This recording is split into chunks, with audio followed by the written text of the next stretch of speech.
Welcome to today's Explainer. We're doing something really exciting today. We're taking the incredible insights from Architect of Unshakable Confidence and transforming them into a highly practical, totally actionable 7-day checklist. Look, if you're a young professional just starting out in your career and you find yourself battling that all too familiar foe known as imposter syndrome, that nagging feeling that you're basically just three kids in a trench coat pretending to do business, well, you are in exactly the right place. We're going to unpack how you can build real, lasting confidence in the workplace. And spoiler alert, it's not by magically wishing for it, but through a series of really small, consistent daily habits. So let me ask you a question. Are you putting off speaking up in those intimidating weekly meetings? Or maybe you're hesitating to raise your hand for a new high-visibility project because you just don't feel confident enough yet. It's such a common trap. You tell yourself, okay, once I feel like I actually know what I'm doing, then I'll make my move. But as the source material brilliantly points out, this way of thinking actually has the whole equation totally backward. Okay, let's dive right in and shatter a massive illusion. We all fall for this myth that confidence creates action. We think we need this sudden, magical burst of bravery to step up to the plate. But the truth? It's the exact opposite. Action creates confidence. Confidence isn't just some personality trait you're born with. It's a byproduct. It is something you actively build through doing. You literally have to take the step while your hands are still shaking. And that brings us to phase 1 of our 7-day checklist, the confidence myth. Starting with day 1, action first. Your primary goal for today is to really internalize this core concept. Your career actions must always precede your feelings of confidence. Seriously, if you wait for the feeling to arrive, you're going to be waiting forever. Think about it in the context of your own job. You don't magically become confident right before giving your first Monday morning stand-up presentation. No, you become confident because you actually stood up and gave it, even if your voice trembled the whole time. The action is the absolute prerequisite for the feeling.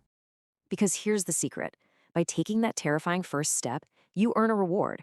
Every single small workplace victory, every time you hit send on a daunting email or successfully navigate a really tricky client call, you are actively teaching your brain this powerful, simple phrase, I can do this.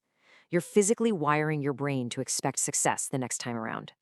Moving right along to phase 2, master your mindset, which covers days 2 and 3, comparison and promises. Now, what's really interesting here is how these 2 days lock together. This is where we shift from taking external actions to conquering the internal mental battles that so many of us faced early in our careers. If day 1 was about moving your feet, days 2 and 3 are about mastering your mindset. Day 2 tackles the external noise by stopping comparison, and day 3 builds internal strength by keeping promises. Together, they form an absolute bedrock of self-trust, which is essential if you want your early career to thrive and not just survive. Let's unpack day 2 a bit. You've got to stop comparing your early career struggles, basically your chapter 1, to a senior colleague's chapter 20. When you look at a senior manager effortlessly leading a room, remember, you're just seeing their highlight reel. You don't see the years of awkward missteps and stumbles that got them there. According to the source, real growth is deeply personal. Your only valid comparison metric is who you were yesterday. Did you learn something new today? Honestly, that's the only win that matters. Then we hit day 3, and your habit for today is incredibly simple. Do what you say you're going to do. Set a small goal, like, say, deciding to study a new piece of industry software for exactly 1 hour, and then actually do it. Don't hit snooze. Don't scroll your phone instead. Every single time you follow through on a promise to yourself, you are laying down another brick in an unbreakable foundation of self-trust. We're halfway through our checklist already. Welcome to phase 3, confront career fears. Focusing on day 4, face your fears. And this brilliantly illustrates a harsh reality of the professional world.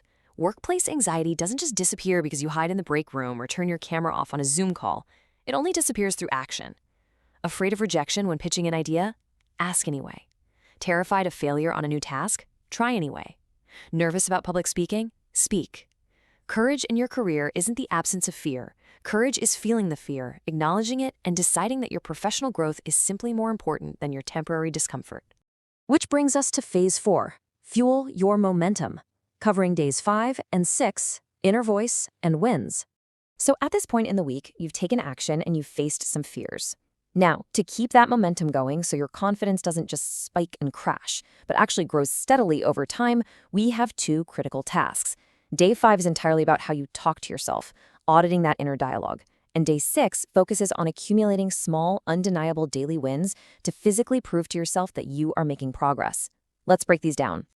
The lesson for day 5 is absolutely crucial. Think about it. The person you talk to the most in your entire life is yourself. If your internal monologue sounds like, I'm not good enough, or I'm going to fail, your brain is going to start believing it as a biological fact. You have to actively swap those imposter syndrome thoughts out for growth-focused words. When you make a mistake at work, shift from I'm a failure to a much brighter I'm learning. Your words quite literally shape your reality. For day 6, the strategy is all about racking up small, undeniable victories.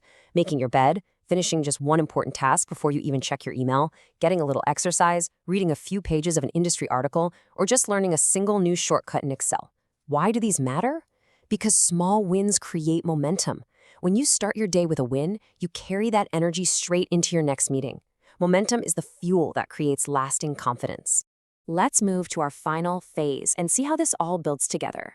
Phase 5, your future self, and day 7, the emotional story. It's time to pull back and look at the real long-term stakes of this journey. The source material paints a really vivid, emotional story about 2 different paths you can take right now as a young professional. Imagine a junior employee, let's call them person A. They're standing at the edge of a massive career opportunity. Maybe it's an open role they want, or a chance to present to the CEO. But they stay frozen. They watch the opportunity pass them by because they mistakenly believe they need to wait until they feel perfectly ready and 100% confident before taking the leap. Months later, they're still waiting. Now contrast this with person B. Same age, same daunting opportunity, but instead of freezing, they use everything we've talked about in this checklist. They take the leap despite the fear. They stumble, they learn, they adjust. Months later, they have grown massively. As the source notes, confidence wasn't the reason they succeeded. Their brave action, which led to success, became the reason they finally gained confidence. So I want to challenge you directly on this. Think about your own current career trajectory. What project, what conversation, what role are you avoiding right now? Are you making strategic decisions, or are you just letting fear decide your future by default? We're wrapping up this explainer with a pretty powerful thought from the text. Look, time is going to pass anyway. 1 year from today, you'll be looking back at this very moment. You'll either be incredibly proud that you finally took action, or you'll be disappointed that you let fear hold you back yet again. Confidence isn't about never feeling afraid. It's about refusing to let fear run the show. Take the very first step today, however small it might be. I promise you, your future self will absolutely thank you for it.